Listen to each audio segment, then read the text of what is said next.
routine, daily routine, we meet here. ஒண்ணுமில்ல. Sir, what? No.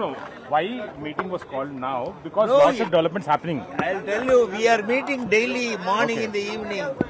It is not a special meeting. Sir, Anna DMK MLA said that if the TVK fails to form the government, then next party will come up. So next party is the DMK. I'll wait see. I have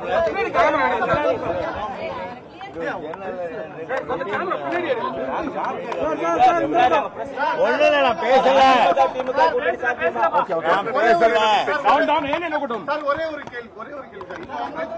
Sir, can you just say what exactly happened? AIADMK ஆதரவு கொடுக்குது அப்படின்ட்டு ஒரே தகவல் பரவிட்டு இருக்கு. உண்மையிலே அந்த மாதிரி ஏதாவது பேச்சு இருக்கா? அது தலைவர் நேத்தே பதில் சொல்லிட்டாரு. ஆமாவா இல்லையா? Sir, if TVK doesn't form the government, are you contemplating to try something together? I don't know. No, there is no idea as of now. Sir, will second party come up with any idea if the TVK No, fails to form the government? we will have to wait until 10. The governor has given time until 10. Only after that you ask me. For Vijay. Is there a possibility to think of some other plans after that? After 10 what's the plan? We will see. If we have formed the government, what can we do? No, if he fails, if he fails, If he fails, we will once again consider. We will talk with other allies and decide. is there a outside support for AIDMK possible, sir? Sir, is outside support for AIDMK a possibility? There is nothing decided on that matter. See, they have got 112. They need another 6. They are trying. Let us see what happens. Only then we can think of the alternative. Does DMK think that DCK and CPI will go? Do you think so? I don't know. They have not decided, I think. They have not decided. Right.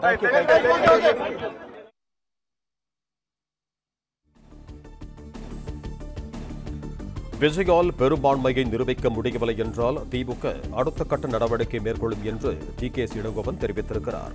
இது தொடர்பான கூடுதல் விவரங்களோடு இணைகிறார் எமது செய்தியாளர் Jefferson. வணக்கம் Jefferson, உங்களிடம் இருக்கும் தகவல்களை சொல்லுங்க.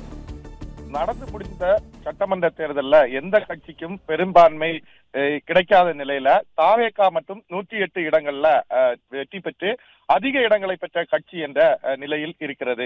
அவர் தாவேகாவினுடைய தலைவர் விஜய் நேரடியாக ஆளுநரை சந்தித்து ஆட்சி அமைப்பதற்கான உரிமையை கோரியிருக்கிறார். இந்த நிலையில்தான் அவர் பெரும்பான்மையை நிரூபித்த பின்னர் ஆட்சி அமைப்பதற்கான அவரை முதலமைச்சராக பதவியேற்பதற்கு அனுமதிப்பதாக ஆளுநர் கூறியதாக தகவல் வெளியாயிருக்கிறது. இந்த நிலையில்தான் அடுத்த கட்டமாக எந்தெந்த சின்ன சின்ன கட்சிகளோடு தமிழக வெற்றி கழகம் சார்பில் கூட்டணி பேச்சுவார்த்தையானது நடைபெற்று வருகிறது. தாவேகாவுடன் காங்கிரஸ் 5 தொகுதிகளோடு தற்போது கூட்டணிக்கு ஒப்புக்கொண்டிருக்கக்கூடிய நிலையில அடுத்த கட்டமாக விடுதலை சிறுத்தைகள், கம்யூனிஸ்ட் உள்ளிட்ட கட்சிகள் சேருவார்களா என்ற எதிர்பார்ப்பு எழுந்திருக்கிறது. அதற்கான பேச்சுவார்த்தையும் அந்தந்த கட்சிகள் சார்பில் அதற்கான கூட்டங்கள் இட்டு தலைவர்களோடு பேச்சுவார்த்தையானது நடைபெற்று வருகிறது. இந்த நிலையில்தான் இன்று திமுக தலைமை அலுவலகமான அண்ணா அறிவாலயத்தில் செய்தியாளர்களை சந்தித்த டிகேஎஸ் இளங்கோவன் வரக்கூடிய 10ஆம் தேதி வரைக்கும் தமிழக வெற்றி கழகத்திற்கு ஆட்சி அமைப்பதற்காக ஆளுநர் அவகாசம் கொடுத்திருக்கிறார். அந்த கால அவகாசத்துக்குள் அவர்கள் ஆட்சி அமைக்கிறார்களா என்பதை நாம் பொறுத்திருந்து பார்ப்போம். ஒருவேளை ஆட்சி அமைத்தால் அடுத்த கட்ட நடவடிக்கை தேவை இருக்காது. அவர்கள் ஆட்சி அமைக்காத பட்சத்தில் அடுத்த கட்ட நடவடிக்கை என்ன என்பது தொடர்பாக திமுக தலைமை ஆலோசித்து முடிவெடுக்கும் என்று அவர் தெரிவித்திருக்கிறார். குறிப்பாக திமுக மறைமுகமாக அதிமுகவுக்கு நேரடியாக அதிமுகவுக்கு சப்போர்ட் செய்வதாக தொடர்ந்து சமூக வலைதளங்கள்ல பேசப்பட்டு வர நிலையில திமுக சார்பில் அது தொடர்பாக எந்தவித அதிகாரப்பூர்வ அறிவிப்பும் வெளிவராமல் இருக்கிறது. இந்த நிலையில்தான் தற்போது 10ஆம் தேதிக்கு பின்னராக என்ன முடிவு டிகேஎஸ் திமுக தரப்புல எடுக்க போகிறார்கள் என்ற கேள்விக்கு அதற்கு பொறுத்திருங்கள் என்று டிகேஎஸ் இளங்கோவன் தெரிவித்திருக்கிறார்.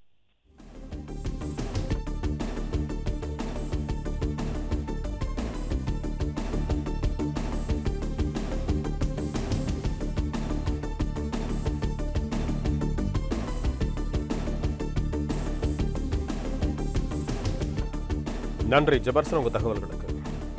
பிளே ஸ்டோர் மற்றும் ஆப் ஸ்டோரில் இருந்து பாலிமர் செயலியை QR கோடு மூலம் பதிவிறக்கம் செய்யுங்கள். செய்திகளை உடனுக்குடன் பெறுங்கள்.